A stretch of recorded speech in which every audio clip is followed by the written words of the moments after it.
Hey, what's going on everyone? This is Jordan Fizz back with another video, and by the time you see this video, early access for Predecessor has officially launched on Steam in the Epic Game Store. So if you've been one that's been itchy to play the game, definitely go check it out and buy one of the bundles. But essentially in this game, we are going to be playing some Crunch Offlane. And I play quite a bit of Crunch actually in the Consecrated event. And I haven't really actually done a commentary video. It was just me just talking with a content creator. So in this video, I hope to better explain some of the stuff I'm doing. Maybe give like a brief overview of what kind of Crunch does best from what I can tell. So as you can see, one of the big new things in this game compared to MOBAs is the quest system, where essentially you choose different quests. They have different evolution paths. And so for Quan, choose a physical booster with some magical scaling. You could actually go Arculent on him, but I think he gets most of his scaling from physical power, so we're gonna go with the recommended.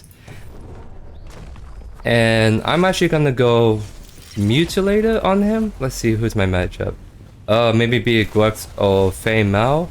But either way, I think Mutilator just is overall a very good booster item, just because it's just a good stat stick doing HP, percent health, but more importantly, it has Omni Vamp, and getting that kind of item earlier on will really help in me staying alive longer.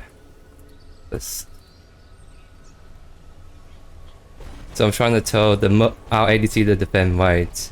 So this is my very first game in early access, so the MMR is gonna probably be way over the place for the most part, so I'm hoping that after grinding out a day or two, I'll be able to really climb a lot higher and get into a lot better spot MMR wise. So it looks like we're all against a Fei Mao.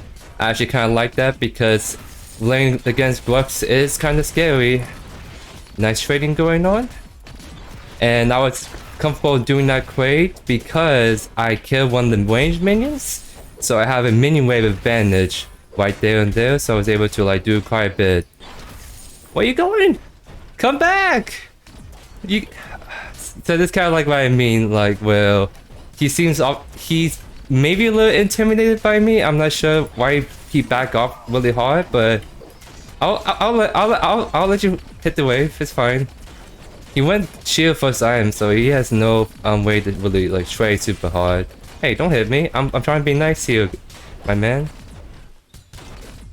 Yeah, but obviously you can see he's very new, so but I still really want to record the first game if anything, because this is like the first game in early access. I think it would just be really entertaining video anyways. After this video, and you see that I was able to spot him because I placed a ward right there. So let me just get this in. Yep.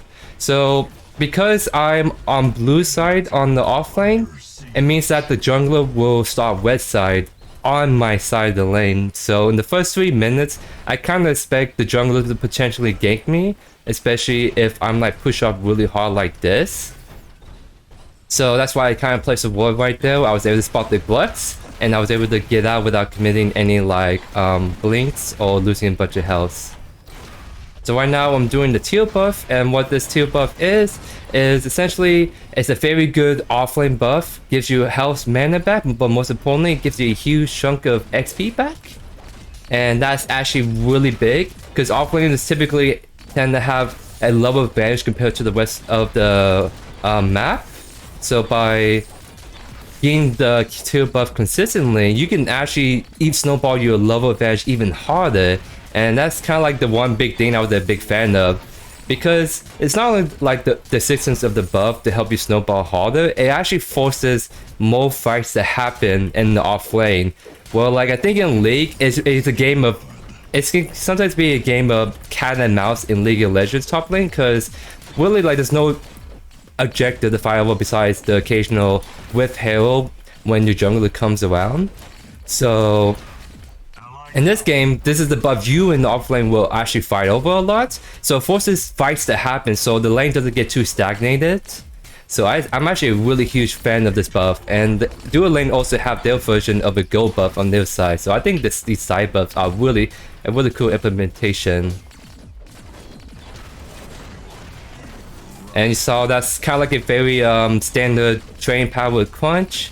You do auto Q auto, and you can follow up with the E, and that's just a really solid chunk right there.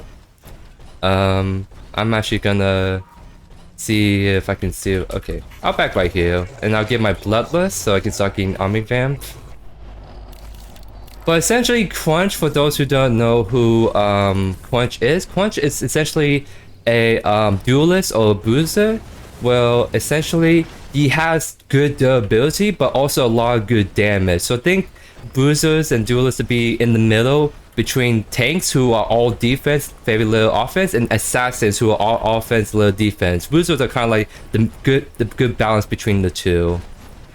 And so Crunch is someone that really likes to do the 1v1. His kit is very well suited for the 1v1. Oh, it looks like my famed mount is here actually. I don't know. Let me just shove this out. I'm gonna just ping he's missing.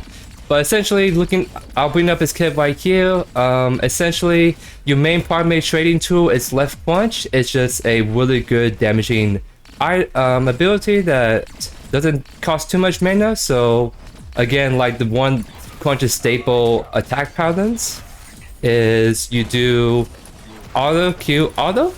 That's just a very good trading pattern.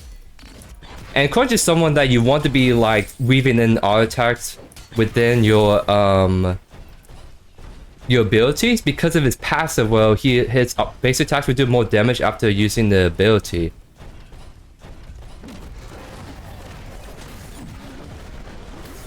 So you saw right there, I actually saw the Grux enter his jungle and he was low. And I have 2 levels advantage him, so I thought I can just get a really nice, easy kill right there. So vision's very important in paying attention to the minimap because you'll be able to do opportunities like that. And I'm not sure if he's AFK or not, so I'll just kind of leave him alone. I'll just get a tier buff again. And again, tier buff is very good because if you keep getting these tier buffs after they spawn in, you can start to really snowball your level advantage in lane. But going back to the rest of his kit, Q again is just a nice damaging ability. E is like another damaging ability but more focused on the slow. And your RMB is a dash forward. And it's just a good mobility and a gauge option. And the big thing that makes Crunch really fun is his ultimate once you unlock it. Well, essentially you get to repeat the last basic ability you do, but more importantly you get to empower your abilities. So essentially I can show you right here. I can Q, repeat that again, and then my third ability, you see right here the flames, that means that my third ability is going to be empower version. So if I press E again, I do a knocked up. I'm not actually afraid because I'm really ahead of him right now. But essentially you can see all the empower options on the screen. The E empower is a knocked up. Q is like shoot damage, and then R is I think you get a little bit more range, but you get to drag people along with you.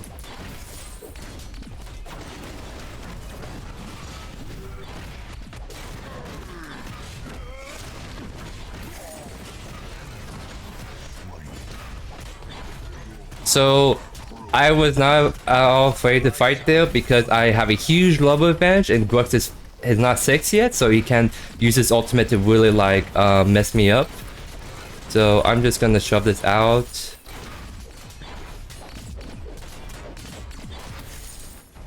So I think I have enough I have enough, but I am a greedy person, so I'm gonna go also steal the Grux's camps. And doing this is also really good because since I'm really far ahead, they can't really punish me much for doing this. And what I do, and getting this extra gold income will not only like snowball my lead even further, it puts their Grux very far behind. So I'll just be able to just bully him the entire game essentially. So now I'm gonna pick up Mutilator. You can see what it does here on the description. And it looks like we have level up a quest. So let me get that, let me get that. So I haven't really actually explained what the quest system is. I just said it was the unique thing, but essentially quest items are kind of like quest items you get for free, and each world gets their own unique quest item. So like mine was already level up, the support gets this kind of quest, the assassin gets this quest, mage gets this quest, marksman gets this quest. But essentially, by just playing the game, like just pick up the item that fits your role, and by just playing the game normally, you can just level up automatically. You don't have to do anything particular to actually level up these items. All it all really is quest just helps you survive longer in lane. The quest item I have is I get HP back whenever I like kill a minion or damage enemy healer, I believe. It's not like a ton of healing, but if you keep like proccing it, you can actually get some good sustain out of it essentially. And so I think because I was staying in lane so long and proccing my quest a whole bunch is why I was able to actually level up straight away. So right now I'm just taking my time with the way, more so because I'm just trying to commentate and try to talk about some of the things I want to talk about. So I might actually just all in on him a bit. He should be able to get out. So I can show you this, guys. Oh wow. That's a lot of damage, but that's because he's the assassin, I have 2 levels advantage, and I have my quest and first full item fully unlocked, so it's not too surprising because I just have an overwhelming advantage over my offlaner right now. But you saw right there that I used my ultimate weak point, so I was able to dash twice in a row, so I was able to engage super hard on this Fey Mal. So actually, I think I'm going to dive him and see how this goes. So I'm waiting for my weak punch.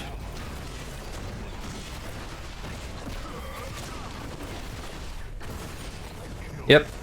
And that went pretty smoothly because the Fey Mal is really not doing much damage at all. So it was more so the tower shots I was concerned more, if anything. Oh, my cannon minion! Okay, but so normally doing a tower dive like that is risky because obviously you're taking extra damage from the tower. But if you're very far ahead and your laner doesn't have a lot of like threat against you, you can actually just do that safely. Feymal is not doing a lot of damage right now, and he doesn't have any CC, so it was kind of like a very easy standard tower dive right there. So again, I'm just stealing some more jungle camps. Oh, I think I can steal his red too. This is a one of the main like buffs for the jungle to get. This is a buff that does more damage over time damage, and it slows people, so it's a very good buff fitted for ganking people. But you obviously saw me that there was nothing stopping me from just stealing it myself. So I'm very much appreciate the buff he left for me to take. So I'm kind of looking at mids, but I have very little mana. So I guess I can just walk up, see what happens. Oh?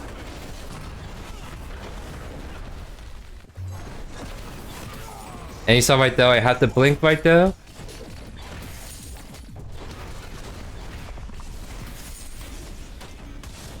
But nice. We were able to like get a kill for Gideon in the mid lane.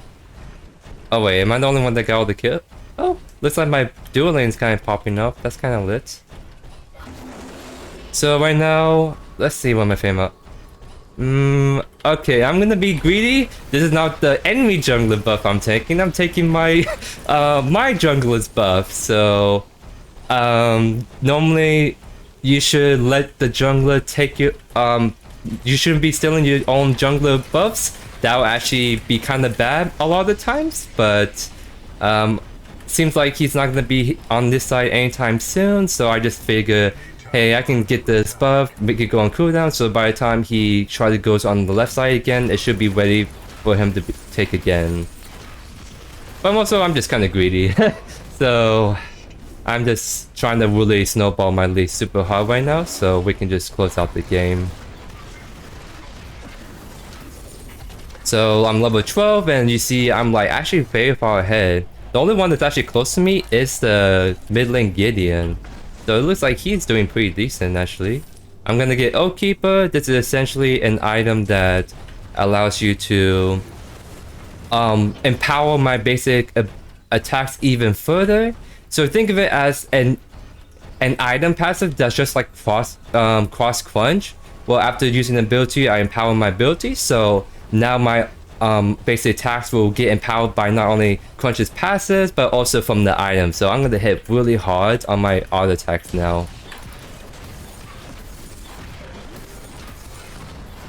So now I think I'm gonna shove this lane out, and I'm gonna get this buff called Mini Prime Orb. And essentially this is a good buff for empowering your minions early on, and also giving yourself a attack damage boost. So this is a buff that can be quite easy to take by itself. See how I'm able to just shred through this? This is the buff that normally offlaners who is very far ahead can like pick them by themselves if they really want to. And that's what I'm doing right here.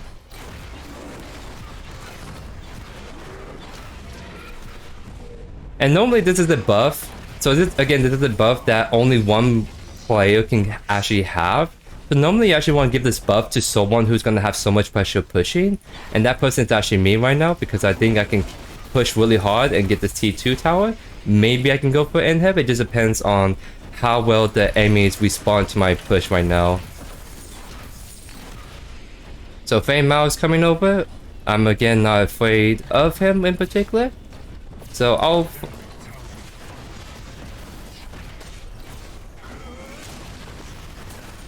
And you saw right there. Oh, this. Oh no, so I'm not. So they're actually responding pretty good.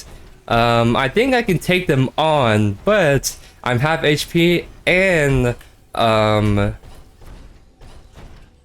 do have this buff. So if I die, I lose this buff, and that'll be actually kind of bad.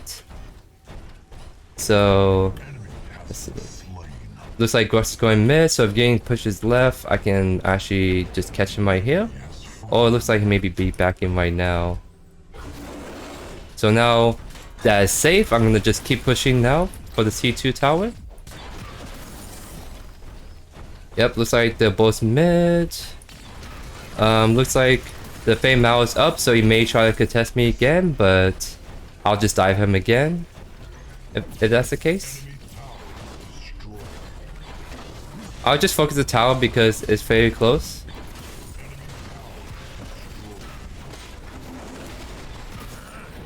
Nice, got the kill. Easy enough. I see them still pushing mid, so I'm actually gonna try to see if I can go for this inhib. And getting the early inhib can be actually really good. That means that they're gonna have to constantly deal with the pressure on this lane. Because what happens is, if I kill this enemy inhibitor,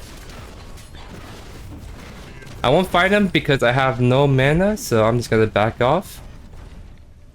But essentially, now that I kill that inhibitor, what's gonna happen now is it's gonna spawn super minions, and these super minions are very tanky, and they're always gonna be pushing the lane over essentially. And I'm gonna just tell them I'm backing off because I have 3k gold. And my prime buff looks like it's about to expire. I just want to grab this one last wave, grab my tier buff, and then I'm gonna just back off the base.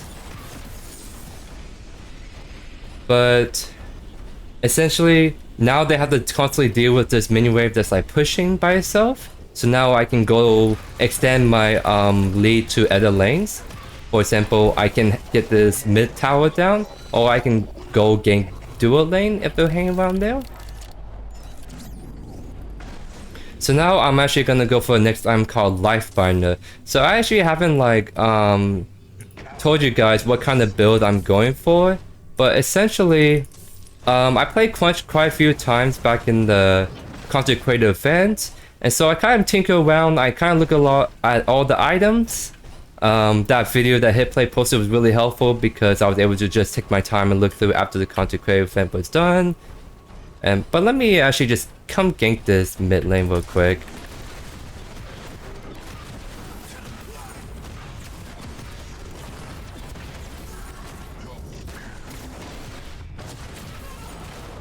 But essentially, you saw if you look at the skill bar right now, I am extremely fed right now.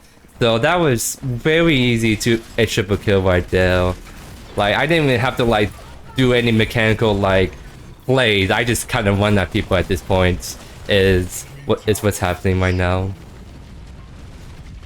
But essentially, this build I'm going on Crunch, or at least trying out for now, is it's very sustained build.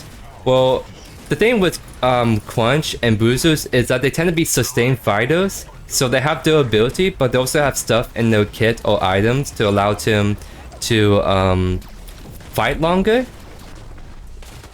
So for Crunch in particular, he actually gets some healing back every third ability, it looks like. Oh no, every third base attack or ability heals Crunch. So you get some of that healing in his kit, and essentially for Lifebinder, every time I damage an enemy heal with ability, I get healed based on maximum health and magical power. So now, like with this Lifebinder, as long as I'm fighting people, I'm able to like heal myself back up essentially. So this item, in combination with Crunch's innate sustain in his kit, allows him to be quite tanky in the sense that as long as he's landing his abilities, he can like get a bunch of health back, no problem. I'm gonna tell my team, let's take Faintus and see if they want they're down for that. But one super cool thing about Crunch that makes him unique is you see all the red and purple letters. Those are actually corresponding to the damage type. So the red letters correspond, the red numbers correspond to the physical damage type, and the purple numbers correspond to the magical damage type. And normally heroes will only have one, or the other mages will have the magical power scaling. Fighters will have the physical power scaling, but for Crunch he has both, and that's very cool, because what this allows him is he's able to mix and match different. Oh, let me. Sorry, jungle. But anyways, oh, hey.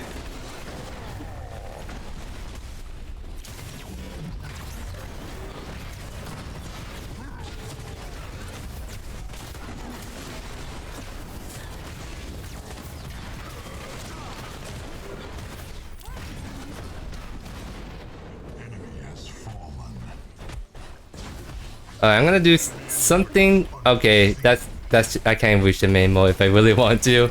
Oh, let's go, Modok. Nice kill.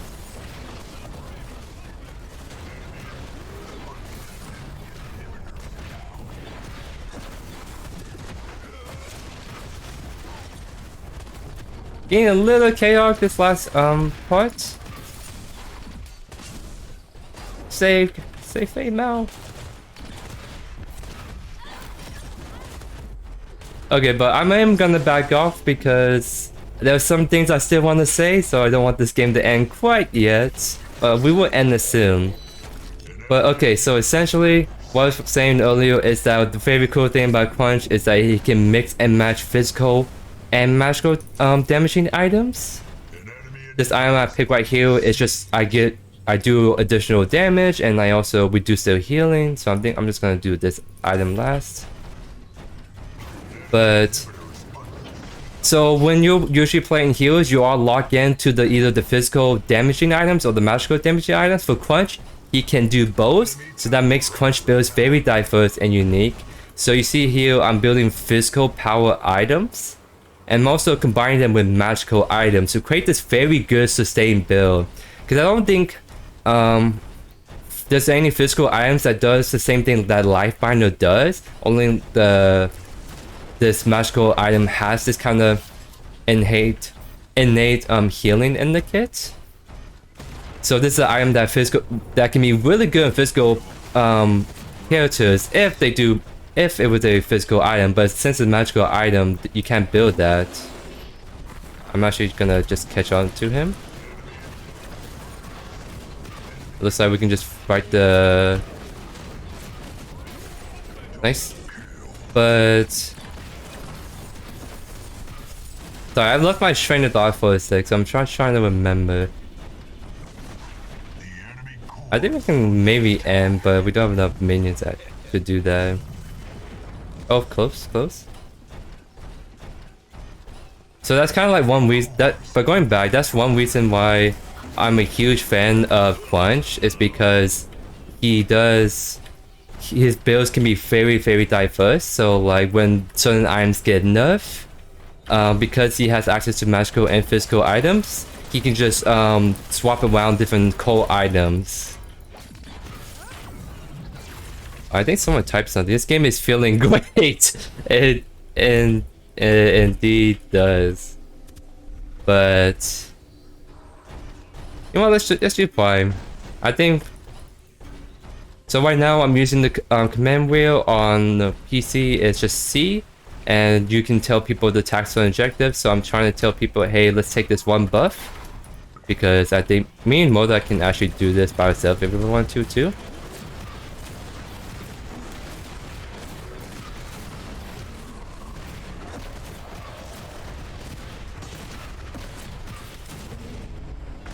But essentially, earlier I took what's called the mini ult prime buff. So the mini ult prime buff only gives the buff to one person, and it's only physical power and empower minions. What the main ult prime we just did does is it does give the physical the damage increase again, gives the empower minions, but also you see how my mana is regenerating. That's a prime buff. So essentially, as long as I'm not in combat, this buff would proc, and so essentially this makes this buff very good for helping finish out games.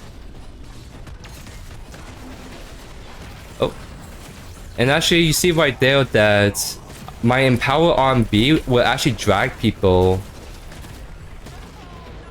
with me, so that's kind of why that Gideon was like pushed forward by me right there. But normally it's not like that unless it's in power. So the basic gameplay flow is that if you're looking to end the game, the easiest and most safe way to do that is to get the ult prime buff. Everyone gets it, and it really helps in taking the call more safely.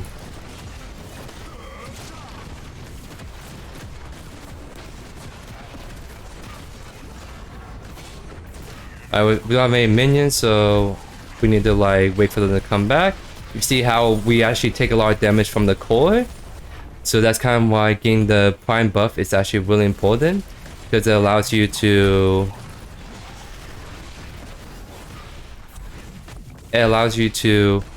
sustain back up. So you can take all this damage from the core prime buff to do some damage to it over time,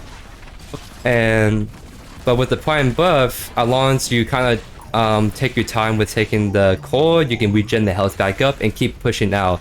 Because if we didn't have the buff, then what happened is we took a lot of damage from the core, and we would have to back off and stop our push to end, because we'll be too low to do it.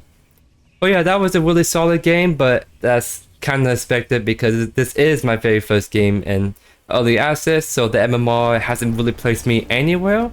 So I'm hoping that by grinding out today and tomorrow and this whole weekend, of course, I'll be able to be put at a lot higher MMR, so that I'll get to have actual good quality games to show you guys. Because maybe for some people it's fun to see that kind of stompy game, but for me, that's not the kind of content I want to do. I want to do actual content where I'm struggling a bit, like I'm getting outplayed. I want to show like good players playing against good players, if that makes sense. So thank you so much for watching this video, and I'll see you guys soon. Peace.